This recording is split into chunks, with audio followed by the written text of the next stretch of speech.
योग गुरु बाबा रामदेव योग को सीढ़ी बनाकर सफलता के ऐसे कदम बढ़ा रहे हैं कि बड़े बड़े बिजनेसमैन भी उन्हें देखकर हैरान हैं।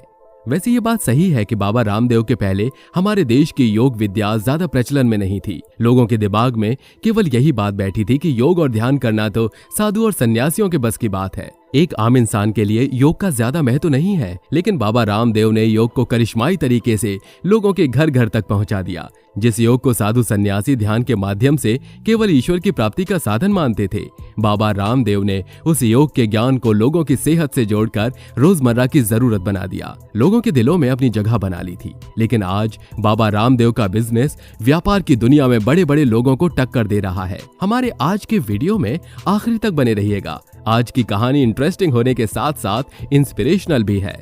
आइए देखते हैं बाबा रामदेव की सफलता की कहानी। योग गुरु बाबा रामदेव का जन्म 25 दिसंबर 1965 को हरियाणा के महेंद्रगढ़ जिले के सैयदपुर गांव में हुआ था। एक किसान परिवार में जन्मे बाबा रामदेव के पिता का नाम रामनिवास यादव था।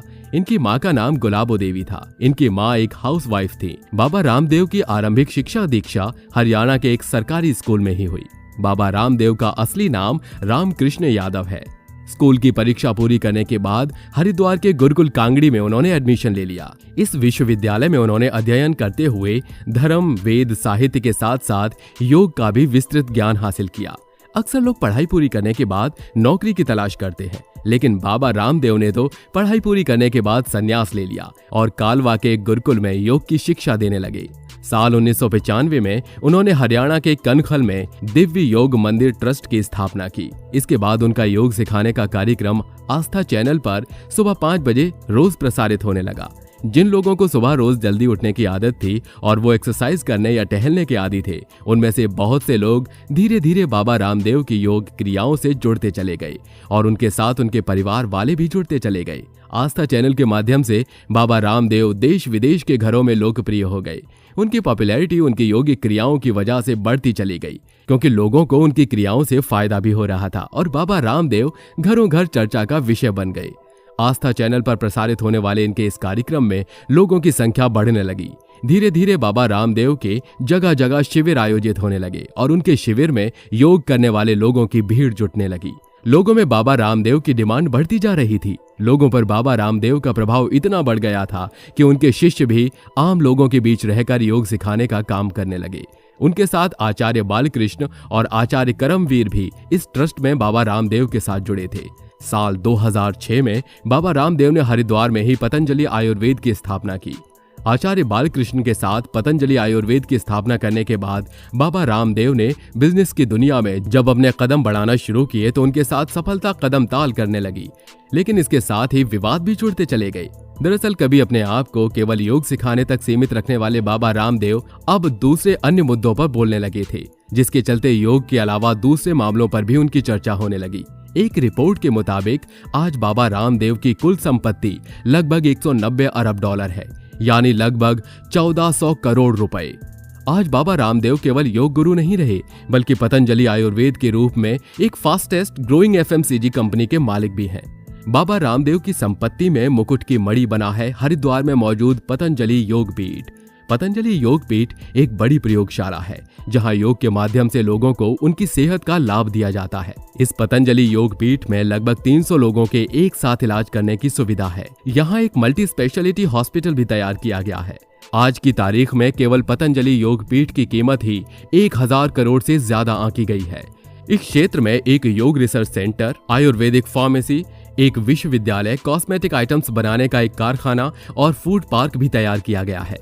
खबरों की माने तो बाबा रामदेव ने 15 करोड़ रुपए में एक स्कॉटिश टापू भी खरीदा है। देश के दूसरे हिस्सों के अलावा विदेशों में भी बाबा रामदेव की काफी संपत्ति है। इतना ही नहीं, बाबा रामदेव आस्था चैनल में एक बड़े शेयर होल्डर हैं। आस्था चैनल पर ही बाबा रामदेव की योग की क्लास रेगुलर टेलीकास्ट होती है।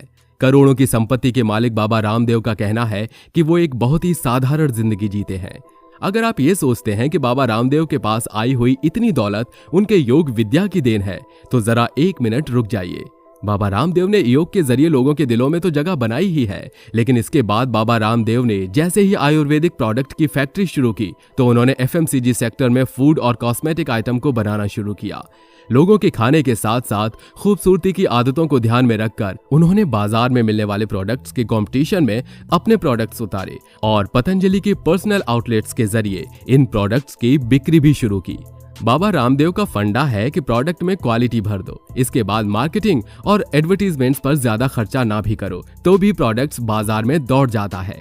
हालांकि उनका ये फंडा काम भी कर रहा है। कम खर्चा और ज्यादा चर्चा को मार्केटिंग स्ट्रेटेजी में शामिल करने वाले बाबा रामदेव का बिजनेस बहुत ही जल्दी ग्रो करने लगा है। आज बाबा रामदेव का टोटल बिजनेस 2000 करोड़ रुपए का है।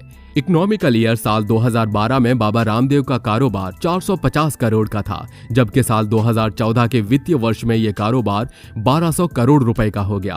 केवल 2 साल में ही पतंजलि आयुर्वेद का कारोबार लगभग 800% की ग्रोथ पर पहुंच गया है। आने वाले समय में पतंजलि आयुर्वेद ने अपने बिजनेस की ग्रोथ का जो अनुमान लगाया है वो 10,000 करोड़ का है। लेकिन ये बात केवल पतंजलि आयुर्वेद ही नहीं कह रही है, बल्कि पीटी ग्रुप के सीईओ आदित्य पीटी ने भी पतंजलि आयुर्वेद की इसी ग्रोथ पर मोहर लगाई है। पतंजलि आयुर्वेद की ग्रोथ 67% तक हो गई है और बाजार में अपने कॉम्पिटिटर इमामी से अगर इसकी तुलना करें तो पतंजलि आयुर्वेद ने इमामी को काफी पीछे छोड़ दिया है। 1700 करोड़ के टर्नओवर वाली इमामी कंपनी के आगे मैरिको कंपनी है जिसका टर्नओवर 4000 करोड़ का है। जिस तरीके से लोग केमिकल प्रोडक्ट्स को छोड़कर नेचुरल और हर्बल प्रोडक्ट्स की तरफ इंटरेस्ट दिखा रहे हैं, उसे देखकर ऐसा लगता है कि बहुत जल्दी पतंजलि आयुर्वेद मैरिको को भी पीछे छोड़ देगी। प्राकृतिक और आयुर्वेदिक प्रोडक्ट्स को जो लोग पसंद करते हैं वो पतंजलि आयुर्वेद को ज्यादा पसंद करते हैं। इस कंपनी के सीईओ है आचार्य बालकृष्ण, जो देश में अमीरों की लिस्ट में 18वें नंबर पर आते हैं। हुरून इंडिया रिच लिस्ट के मुताबिक आचार्य बालकृष्ण की कुल संपत्ति 46,800 करोड़ की है।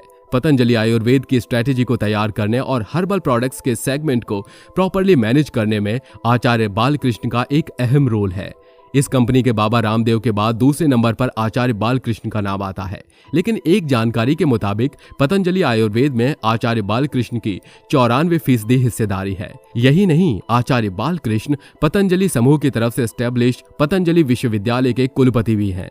ये भी अपने आप में एक अनोखी बात है कि आचार्य बालकृष्ण ने अपनी शिक्षा दीक्षा तो गुरुकुल में ली, लेकिन आज एक विश्वविद्यालय के कुलपति हैं। अब जब बाबा रामदेव के लग्जूरियस स्टाइल की हम बात कर रहे हैं तो उनके कार कलेक्शन की भी चर्चा कर लेते हैं। उनकी पसंदीदा कार है रेंज रोवर इवोक। 77 लाख रुपए की ये गाड़ी बाबा रामदेव की पहली पसंद है, क्योंकि वो अक्सर इसी से चलना पसंद करते हैं। केवल 8.5 सेकंड में ही ये गाड़ी हवा से बातें करने लगती है और 100 किलोमीटर की रफ्तार पकड़ लेती है। लेकिन इस गाड़ी की top speed 365 kilometre per hour की है। इस गाड़ी में 3D सराउंडिंग कैमरा लगा हुआ है, 2.5 PM filter, camera analysation, wireless charging, phone signal booster के साथ बेबी प्रो इंटरनेट सिस्टम भी लगा हुआ है। इसके साथ 2.0 लीटर पेट्रोल इंजन इस एसयूवी को पावर देता है, जो 247 bhp engine power 365 newton metre का पीक टार्क जनरेट करता है। अब तो आप समझ ही गए होंगे कि बाबा रामदेव इस गाड़ी से चलना क्यों पसंद करते हैं। बाबा की लग्जरी कारों की लिस्ट में अगला नंबर आता है जगुआर का। जगुआर XJL का ये एक लंबी सेडान कार है। जगुआर लैंड रोवर की मैन्युफैक्चरिंग वाली इस कंपनी पर टाटा मोटर्स की मालिकाना हक है। इस कार की कीमत 1,11,00,000 रुपए है। 220 किलोमीटर प्रति घंटे की रफ्तार से दौड़ने वाली ये कार की टॉप स्पीड है और 100 किलोमीटर की रफ्तार ये केवल 7 सेकंड में ही पकड़ लेती है। इसके पेट्रोल इंजन की कैपेसिटी 1997 सीसी है। इसके अलावा बाबा के पास Mahindra SUV 500, Tata Safari Dicor, Mahindra Scorpio भी है। बाबा की लग्जरी लाइफस्टाइल से जुड़ा ये वीडियो आपको पसंद तो जरूर आया होगा। इस पर आपकी राय का हमें इंतजार रहेगा। फिर मिलेंगे एक नई वीडियो में, तब तक के लिए जय हिंद, जय भारत, वंदे मातरम।